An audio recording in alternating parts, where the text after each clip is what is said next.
अस्सलामुअलैकुम, मेरा नाम है आलम खान। आप देख रहे हैं मेरे यूट्यूब चैनल। अच्छा, इस टाइम में जो आपको स्टॉक दिखा रहा हूँ, मर्दाना एक नंबर पैराशूट जैकेट आ गया है। ठीक है, कोशिश करना है वीडियो स्किप नहीं कर, वीडियो एंड तक देखो ताकि माल के हवाले से आपको ज़्यादा से ज़्यादा आइडिया हो सके। ठीक है, तो अभी मैं इसकी विज़िट करवा रहा हूँ, कोशिश करना है एक पीस नोट कर दो। अच्छा भाई, ये चेक कर ले, माशाल्लाह बेहतरीन किस्म का माल है। ठीक है, रेट का तो बिल्कुल बात ही नहीं करो भाई, ये चेक कर ले, साफ़ सुथरा माल है। ठीक है, गर्म माल है, सर्दियों वाला बारिश वाला आइटम है। ठीक है, जिस चीज़ को भी चाहिए स्क्रीन के ऊपर हमारा नंबर मेंशन के व्हाट्सअप पर रब्ता कर अपना ऑर्डर आसानी से बुक करवाओ।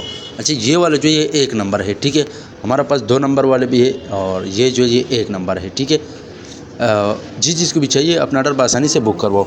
ये आप चेक कर ले, पाकिस्तान में शेयर से ऑर्डर कर सकते हैं। पाकिस्तान में शेयर तक हमारा माल बेल्टी होते हैं। जैसे बेल्टी होते हैं, बेल्टी कस्टमर को व्हाट्सअप की जाती है। बाकी पेमेंट हमारे एडवांस से, डिलीवरी चार्जेस कस्टमर पर होगा। माल आपके सामने आप देख सकते हैं, साफ़ सुथरा माल है। ठीक है, इसमें आपको कटा हुआ पटा हुआ डिमिच एक्सपायर पीस नहीं मिलेगा। बहरहाल 19-20 का गुंजाइश है वो रखना होगा, क्योंकि जाहिर सी बात है लंडे का माल है, नया माल नहीं है।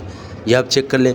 अगर आप ये वीडियो यूट्यूब चैनल से देख रहे हो, यूट्यूब चैनल भी सब्सक्राइब करें। अगर फेसबुक पेज से देख रहे साथ में फेसबुक पेज भी फॉलो कर, लाइक करो, ताकि इसी वीडियो आपको रोज़ मिलती रही। ठीक है, ये आप चेक कर ले।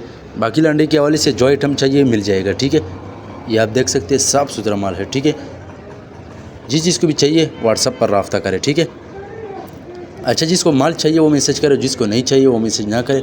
ठीक है, 1-2 पीस वाला मैसेज ना करे, क्योंकि 1-2 पीस हम नहीं देता, ये होलसेल है। ठीक है, कम से कम 50-100 पीस का ऑर्डर है। ठीक है, ये आप चेक कर ले, साफ़ सुथरा माल है। जिस भाई को भी चाहिए व्हाट्सअप पर रब्ता करें, अपना ऑर्डर आसानी से करता हूँ आपकी स्टॉक के हवाले से आपको ज़्यादा से ज़्यादा आइडिया हो चुका है। नेक्स्ट वीडियो के लिए मैं फॉलो कर, लाइक करो, ताकि इस वीडियो आपको रोज़ मिलती रहे।